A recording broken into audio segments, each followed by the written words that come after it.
ദുരന്തമുണ്ടായപ്പോൾ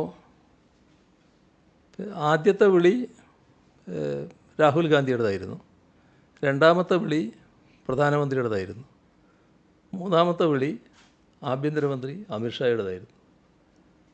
ഈ കേന്ദ്ര ഗവൺമെൻറ്റിന് വേണ്ടി സംസാരിച്ച പ്രധാനമന്ത്രിയും ആഭ്യന്തരമന്ത്രിയുമൊക്കെ എന്ത് ചെയ്യണമെങ്കിലും ഞങ്ങൾ സന്നദ്ധമാണ്, എന്ത് സഹായമാണ് വേണ്ടതെന്ന് പറഞ്ഞാൽ മതി, ഞങ്ങളതിന് തയ്യാറായിരിക്കുകയാണെന്നുള്ള മട്ടിലാണ് സംസാരിച്ചിരുന്നത്.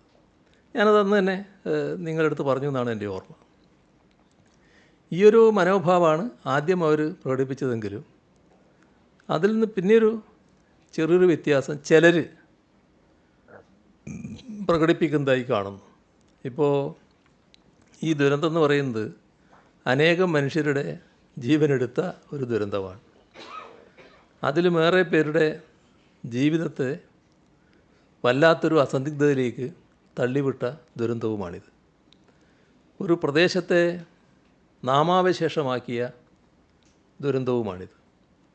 അപ്പോൾ ഇതിൻ്റെ ഒരു മാനസികാഘാതത്തിൽ നിന്ന് അവിടെയുള്ളവർ മാത്രമല്ല, നമ്മുടെ നാടാകെ, കേരളമാകെ ഇപ്പോഴും മോചിതരായിട്ടില്ല എന്നതാണ് യഥാർത്ഥ വസ്തുത. അപ്പോൾ അത്തരമൊരു സാഹചര്യത്തിൽ ഇതുപോലൊരു ദുരന്തം ഇനിയും ആവർത്തിക്കാതിരിക്കാൻ കൂട്ടായ ആലോചനയിലൂടെ, ശാസ്ത്രീയമായ സമീപനത്തിലൂടെ മെച്ചപ്പെട്ട സംവിധാനങ്ങൾ ഒരുക്കാനാണ് നമുക്ക് കഴിയേണ്ടത്.